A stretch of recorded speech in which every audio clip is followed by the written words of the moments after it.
જમ્મુ અને કાશ્મીરના કઠુઆ જિલ્લામાં સોમવારે 8 જુલાઈના રોજ થયેલા આતંકવાદી હુમલામાં એક જુનિયર કમિશન્ડ ઓફિસર એટલે કે જેસીઓ સહિત 5 જવાનો શહીદ થયા હતા. હુમલામાં ઘાયલ થયેલા 5 જવાનોને મોડી રાત્રે કઠુઆના બિલવાર સામુદાયિક આરોગ્ય કેન્દ્રથી પઠાણકોટ સૈન્ય હોસ્પિટલમાં રિફર કરવામાં આવ્યા હતા. આ હુમલાને લઈને સેનાના સૂત્રો તરફથી સતત નવી માહિતીઓ સામે આવી રહી છે.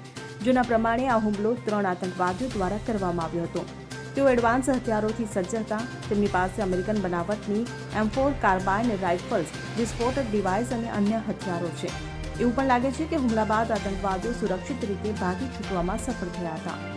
આતંકવાદીઓએ હાલમાં જ બોર્ડર પાર કરીને ઘૂસણખોરી કરીને આવ્યા હતા. મીડિયા રિપોર્ટ્સ પ્રમાણે હુમલા માટે એક લોકલ ગાઈડે પણ આતંકવાદીઓની મદદ કરી હતી. જો કે સુરક્ષા દળો બપોરે 3:30 વાગ્યે પોલીસ અને સુરક્ષા દળોની સંયુક્ત ટીમ કઠુઆના મછેડી વિસ્તારમાં સર્ચ કરી રહી હતી અને આ સર્ચ દરમિયાન આતંકવાદીઓએ તેમના પર ફાયરિંગ કર્યું હતું. Bureau report CN24 news. હવે જુઓ દેશ દુનિયાની તમામ ખબરો તમારી આંગળીના ટેરવે. ઉઠાવો મોબાઈલ અને Google Play Store પરથી ડાઉનલોડ કરો અમારી CN24 ન્યૂઝ મોબાઈલ એપ.